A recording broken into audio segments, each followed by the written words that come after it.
ইতালির রাজধানী রোমের ঐতিহাসিক ট্রেভি ফাউন্টেনের রোম ভ্রমণকারীদের কাছে সবচেয়ে বড় জনপ্রিয় নিদর্শন। ইতালীয় স্থপতি নিকোলা সালভি এই ফাউন্টেনের নির্মাণ কাজ শুরু করেন। পরে ১৭৬২ সালে জোসেপ্পে পানিনি তা সম্পন্ন করেন।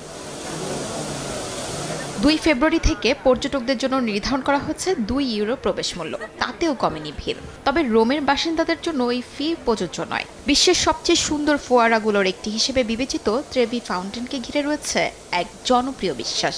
এর পানিতে মুদ্রা নিক্ষেপ করলেই আবারও রোমে ফেরা নিশ্চিত হয়। প্রতিদিন প্রায় €৩,০০০ সমপরিমাণ মুদ্রা জমা হয় এই কৃত্রিম ঝর্ণায়। সপ্তাহ শেষে সিটি কর্তৃপক্ষ তা সংগ্রহ করে জনকল্যাণমূলক কাজে ব্যবহার করে।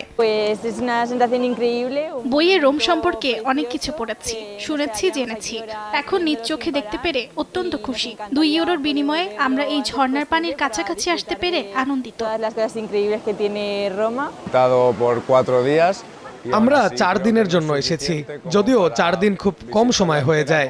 আমি খুবই খুশি রোমে এসে এই মুহূর্তে ট্রেভি ফাউন্টেন দেখতে পেরে।